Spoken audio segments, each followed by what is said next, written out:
So welcome students, this is class 12 और class 12 में आज हम पढ़ने जा रहे हैं soil pollution.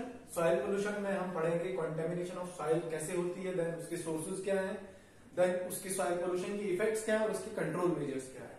Now as far as soil pollution is concern, soil pollution is contamination of soil. What is soil pollution? That is contamination of soil. और वो होता किस किस की वजह से? That may occur due to sewage sludge, that may be industrial sludge, that may be solid waste, that may be dump sites, that may be agrochemicals, and that may be radioactive substances. In other words, the contamination of soil with sewage sludge, industrial sludge, solid waste, dump site, agrochemicals and radioactive substances is called soil pollution. On the whole, इस पूरे को हम क्या बोलेंगे? We can say it soil pollution. ठीक है? अगर किसकी वजह से होगा? soil pollution. ठीक है? या फिर हम ऐसे भी बोल सकते हैं soil pollution is defined as the introduction of substances, biological organisms और energy into the soil resulting in a change in the qualities of soil which is likely to affect the normal use of soil for endangering public health and living organisms. जब soil के अंदर किसी दूसरी चीज की addition हो जाएगी जिससे उसकी एक्चुअल कंपोजिशन बदल जाएगी और वो उस लायक नहीं रहेगी जमीन जिस लायक वो थी, that is called as soil pollution. और अगर हम सॉइल पोल्यूशन की सोर्सेज की बात कर रहे हैं, नंबर 1 इज अर्बन वेस्ट। अब अर्बन वेस्ट उसके अंदर गार्बेज आता है, प्लास्टिक का आता है, ग्लास आता है, बॉटल्स आता है, लीव्स आती है, ये सारे कंट्रीब्यूट करते हैं अर्बन वेस्ट में। Both domestic and commercial waste are classified as urban waste. All solid waste of urban waste are commonly termed as refuse, which contains garbage and rubbish materials like paper, fiber, plastic, glass, bottles, street sweepings, leaves, abandoned vehicles and other discarded products. ये सारी की सारी चीजें आ जाती हैं किसके अंदर? Urban waste के अंदर। Then number 2 is industrial waste. Industrial waste के अंदर ऑर्गेनिक वेस्ट भी हो सकता है और इनऑर्गेनिक वेस्ट भी हो सकता है। These are the major source of soil pollution. They consist of organic and inorganic compounds along with non-biodegradable materials. Most of the chemicals present in liquid state are accumulated in the soil and cause soil pollution. ये किस form में होंगे? These will be in the form of liquid form. और जो जमीन की सतह पे रहते हैं और वहां की प्लांट्स की या एनिमल्स की जो ग्रोथ है या रिहेबिलिटेशन है उसको डिस्ट्रॉय करते हैं, that is industrial waste.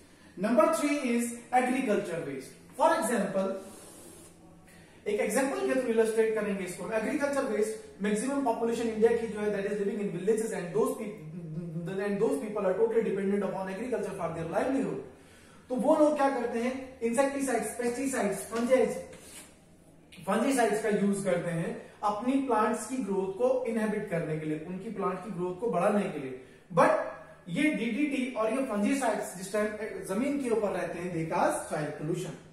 Plants on which we depend on food are under attack from insects, fungi, bacteria, virus, rodents and other animals and must compete with wheat for nutrients. In modern agriculture practice, the pesticides most commonly used are insecticides, fungicides, herbicides, while other varieties include miticides, rodenticides. These cause accumulation of these chemicals in soil. ये सारी चीजें जिस time soil के ऊपर accumulate हो जाएंगी, they will cause soil pollution. And the next is deforestation. अब deforestation से क्या होगा? Deforestation से होगा ये कि cutting of trees और deforestation results in floods. ये जिस टाइम डिफॉरेस्टेशन हो जाएगी ना, यहाँ पे जिस टाइम डिफॉरेस्टेशन हो जाएगी ना, तो क्या हो जाएगा? फ्लड्स आ जाएंगे। कैसे? क्योंकि ये प्लांट्स के रूट्स जो है वो सॉइल को फॉर्मली पकड़ के रखते हैं। जब डिफॉरेस्टेशन हो जाएगी तो थोड़ी सी बारिश भी अगर आएगी तो वो सारी सॉइल जो है वो बह जाएगी। अच्छा, देन माइनिंग की अगर हम बात करें, फॉर एग्जांपल हमें कोई रिसोर्स दिखता है किसी पहाड़ के ऊपर, किसी पर्टिकुलर जगह के अंदर, तो हम उसको एक्सट्रैक्ट करने की कोशिश करेंगे। The surface mining or roasting of rock, remove top soil and sub soil which destroy the soil productivity permanently. जब हम माइनिंग करेंगे, हमें कोई मटेरियल दिखता है, कोई मेटल दिखता है किसी पर्टिकुलर जगह, जब हम उसकी माइनिंग करेंगे तो top soil as well as sub soil जो है वो रिमूव हो जाएगी परमानेंटली। देन सॉलिड वेस्ट की अगर हम बात करें, open dumping of soil waste like garbage and junk material from agriculture, household and building materials deface the area and cause soil pollution. और solid waste, then solid waste solid waste के बाद radioactive materials, radioactive dust from mining and uranium processing finds its way into water and hence the soil. Such radioactive waste cause soil pollution. For example, हमने कोई radioactive material जैसे uranium को हम extract कर रहे हैं, वो uranium extract करते करते बाय चांस किसी वाटर बॉडी में मिक्सअप हो जाएगा, तो जब वो वाटर बॉडी के अंदर मिक्सअप हो जाएगा वो सॉइल के ऊपर एक्युमुलेट हो जाएगा and that causes soil pollution. Then biological agents, soil pollution biological agent से भी हो सकता है. By man that is biological agent, by animals that is also biological agent, and then organisms which are living inside the soil. The pathogenic organism occurring in contaminated soil, then pathogenic organism excreted by man and pathogenic organisms excreted by animals. Then farmhouse waste is also a cause. Increase in population of cows, cattle and poultry in farmhouse results in pollution of soil. क्यों होगा उनका pollution? ये जो हमने बात की poultry की या काउस की, पोल्ट्री की या काउस की, इनका जो एक्सक्रीटा बचेगा वो भी कहां रहेगा? जमीन के ऊपर. That also causes soil pollution.